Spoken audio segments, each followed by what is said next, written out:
Je pense que Claude Guéant se caresse en nous écoutant. Et ça vous fait quoi d'être le fantasme de Claude Guéant? Ça ne se pose pas un problème pendant l'amour? Parce que j'ai essayé, d'abord je ne téléphone pas en faisant l'amour, mais j'ai essayé de changer de téléphone hein, pour être un peu tranquille. Mais voilà, c'est un homme âgé maintenant, qui a des problèmes cardiaques, donc il faut quand même qu'il fasse attention quand il se caresse en écoutant les gens du showbiz et des politiques. Mais c'est son truc, il faut le respecter. Voilà.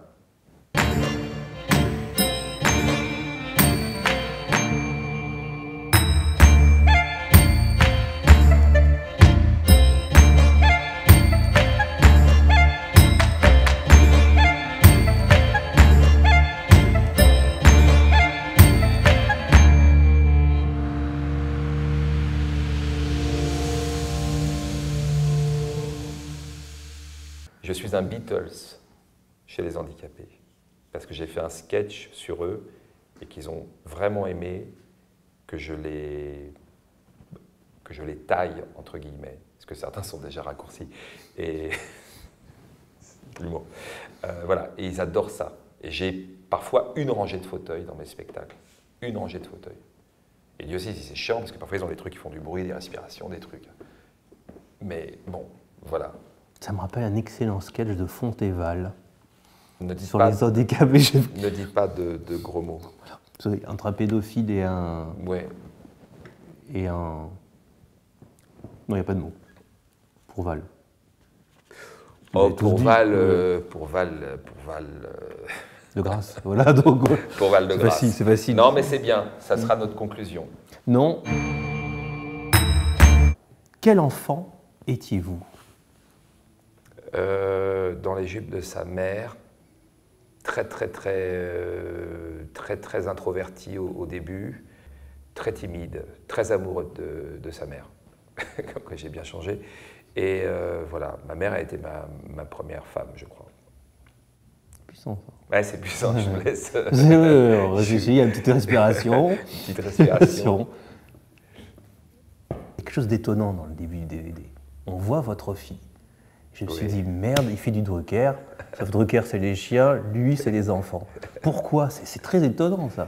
Là, c'est parce qu'elle est liée intimement au spectacle, puisque ma femme est mon metteur en scène, et que ma fille a toujours été en tournée avec moi tout le temps, et elle adore monter sur scène. Donc elle me demandait de monter sur scène. Donc elle a fait quelques saluts comme ça, et c'est devenu un personnage récurrent, quoi. Elle a grandi dans les coulisses. Donc c'est vrai que je me suis posé la question. Mais là, je me suis dit qu'elle était petite, donc il y a déjà 1 an qu'on a capté ça, bientôt. Donc maintenant, on ne la reconnaît plus. Malheureusement, elle grandit, et, parce que je lui ai interdit de grandir.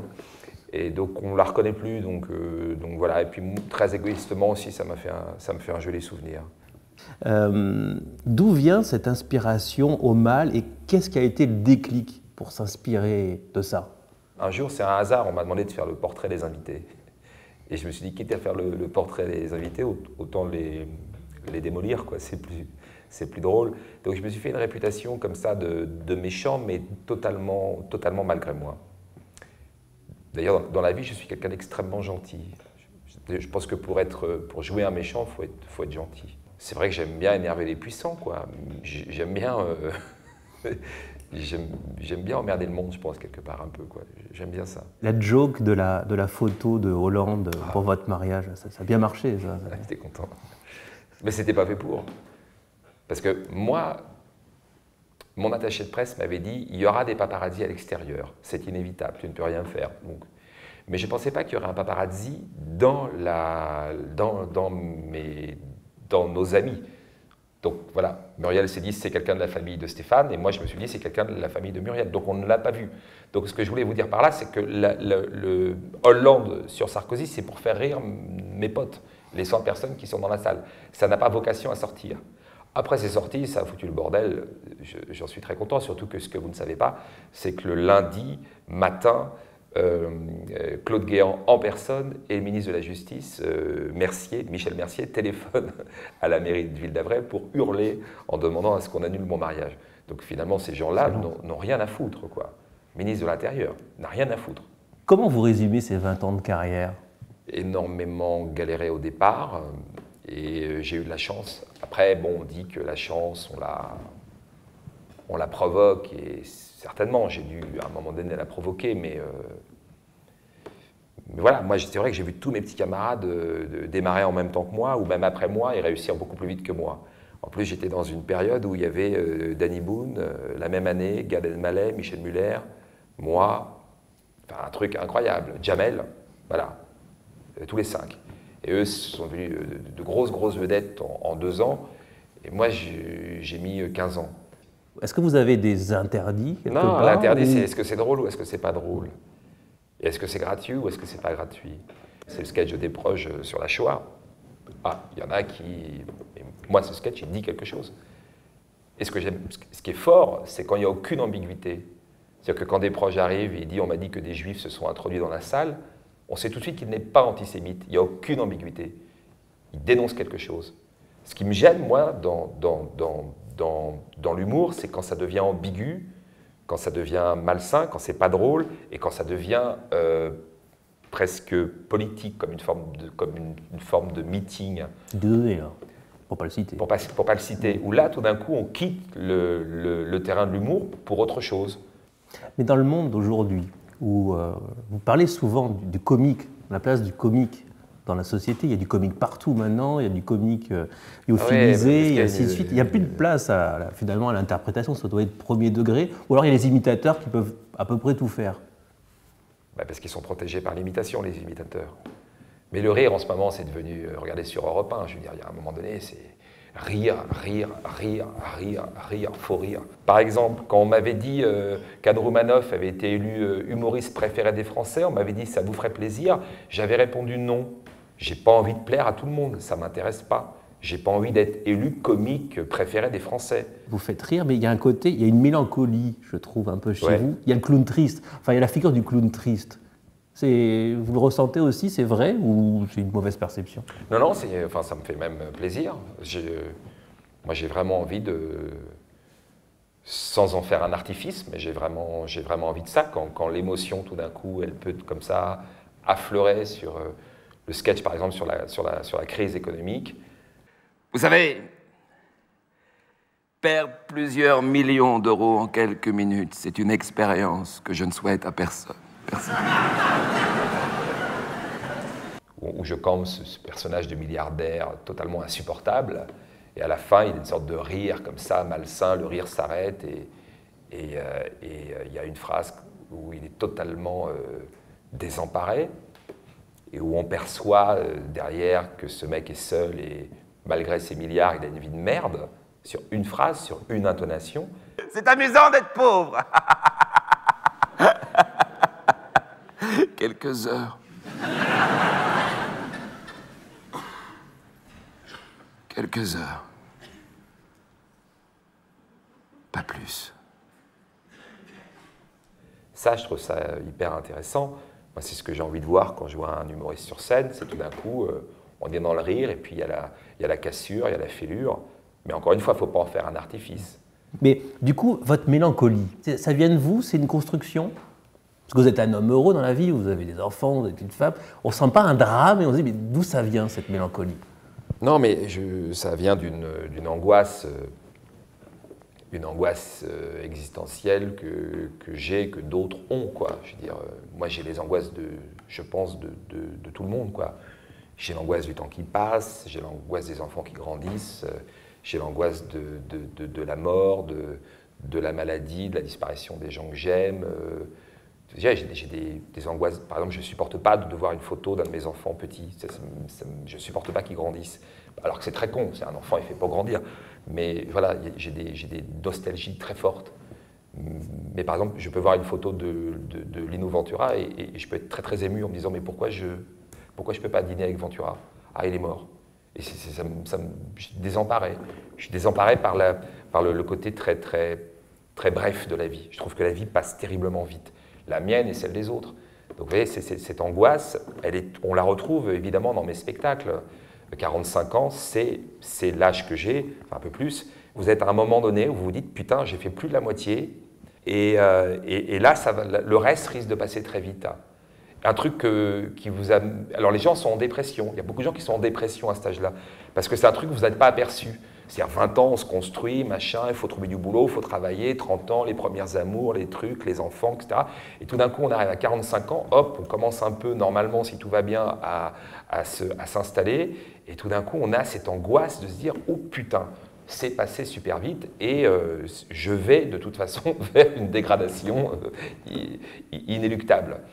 Donc voilà, tout ça, c'est présent dans le spectacle. Et voilà, c'est bien, on a perdu un tiers du public grâce à cette peur des 45 non, ans. mais pourquoi? Non, vous avez beaucoup dans cette zone, vous avez là. Une mauvaise... C'est bien si vous avez dans cette zone. C'est gens qui achètent, hein. Soyons mercantiles un peu, c'est bien. Oui, mais le web, c'est gratuit, c'est le problème. La gratuité n'attire pas le vieux. Bon. Mais là, je vais perdre les 2 tiers restants. Le rire de Bergson vous a inspiré?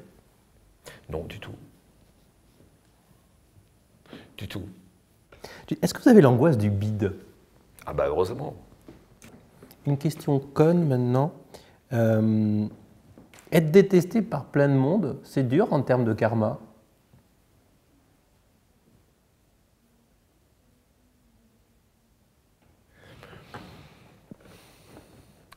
Non, mais c'est pas agréable d'être détesté, parce que quand vous êtes détesté, vous dites que vous avez raté des gens. Après, c'est vrai que j'ai des inimitiés dont je suis fier. Le fait, par exemple, d'avoir autant énervé Éric Besson, de l'avoir fait sortir plusieurs fois de ses gonds, de l'avoir même rendu ivre de rage, j'en suis fier. Ça fait partie de mes lettres de noblesse. Plus tard, quand je serai en retraite, je me balancerai sur mon rocking chair et je penserai à tout ça, que j'ai été l'humoriste qui a pourri une partie du quinquennat d'Éric Besson. Ça me fait bien plaisir. Et ça, ces inimitiés-là, j'en suis fier. Bon, l'essentiel, c'est qu'il nous ait laissé Éric Besson. Non, vous inquiétez pas, je vais pas m'acharner sur Besson. Non, non, non. Non, je tire pas sur les ambulances. C'est Guy Bedos qui m'a conseillé ça. Et juste après, il a ajouté « Ou alors, juste une petite rafale ». Transgression et la mort, il y a un rapport entre les deux ou pas du tout? Vous avez 2 heures. C'est qui faisait ça? Chancel, le grand échiquier. Je suis vintage, vous me flattez. Bah non, oui, c'est vrai que je vous flatte. Non, mais c'est pas mal, c'est pas dégueulasse. Oui, c'est vrai que c'est des belles références. C'est des belles références. Vous auriez aimé remplacer Zemmour et Nolo chez Ruquier? Non, parce que j'en suis pas capable. J'en suis pas capable parce que j'ai pas la culture pour. Est-ce que vous trouvez que Audrey Ploulard a la culture pour, Alors ça, c'est un autre débat. Mais moi, je sais pas faire ça. Je sais faire d'autres choses, mais je suis pas capable de faire ça. Là, je sens que je vous ai déçu. Vous pourrez peut-être me huer, non? Non, non, je pense pas. Mais vous me voyez là-dedans? Ben pourquoi pas, ouais. Ah, c'est marrant. Mais par shot, pas sur la longueur. C'est vrai que sur par les shot. 5, oui, c'est vrai que En sniper. Voilà, en sniper. Oui, en sniper. Ça manque de sniper un peu. Il y a quelqu'un qui s'en va. Je pense qu'il y a quelqu'un qui est dans le studio. C'est de l'ennui. C'est de l'ennui. C'est de l'ennui. Ah, je déconne. Ah, c'est la réalisatrice, c'est dommage. Ah non, c'est non ça. Si le studio, non, c'est Universal qui s'en va. C'est beaucoup. C'est plus dangereux pour vous. Oui, c'est emmerdant. Envoyez les DVD, il est nul. Comment vous expliquez l'état second? Vous arrivez à mettre Patrick Cohen quand vous le croisez? Ça vous amuse, on sent vraiment que vous le vivez pas mal. Ouais, hein. Ça m'amuse, parce que alors lui, c'est une buse finie, quoi. Non, vraiment, ça m'amuse. Il avait décidé de se faire ma petite personne, mais pour ça, il faut quand même préparer son truc.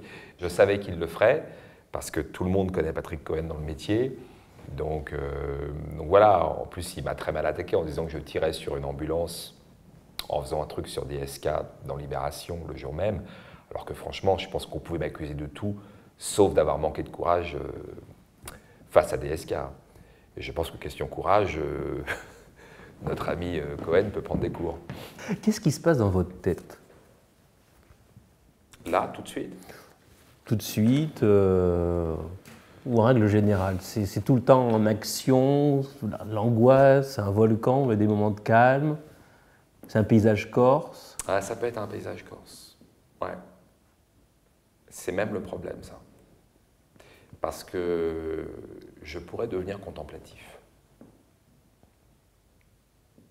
Je voudrais réussir à alterner des périodes de forte activité avec des périodes de totale contemplation. voyez? Une terrasse, la mer et un bouquin, un verre de vin, parfois un cigare. Et qu'est-ce qui se passe? Vous n'êtes pas Qu'est-ce qui se passe? contente? Vous n'êtes pas contente? qu'est-ce qui s'est passé? Elle est très contente. Bon, elle est très Mais elle contente. le vit Allez-y. bien de l'intérieur. Parce que là, tout d'un coup, c'est la Et une première tension. fois qu'elle a un vrai rire sur un truc qui, a priori, N'est pas lié à vous. ah, c'est parce que c'est l'autre derrière, peut-être, qui... C'est ça, c'est l'autre derrière? Parce qu'il a un humour très particulier quand même, il ne dit rien. Parce que depuis tout à l'heure, rien sur... Là, c'est une... Oui, c'est dur, c'est dur là, c'est une blessure. C'est une blessure d'orgueil. Rien sur moi depuis tout à l'heure. Et là, il se lève, il passe derrière la cloison, mort de rire. Donnez-moi un conseil pour être drôle.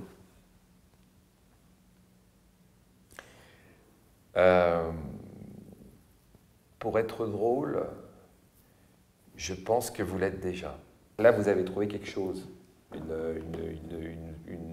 certaine forme d'originalité. Vous voyez, un truc, vous êtes dans votre élément, là. Donc vous êtes drôle. Votre mise en scène est drôle.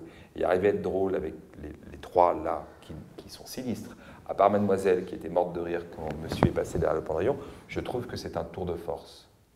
Vous devriez peut-être vous produire dans des cimetières ou dans des endroits où on ne doit pas rire. Je pense qu'un happening de vous dans un cimetière, ou lors d'un enterrement, ça pourrait être très drôle.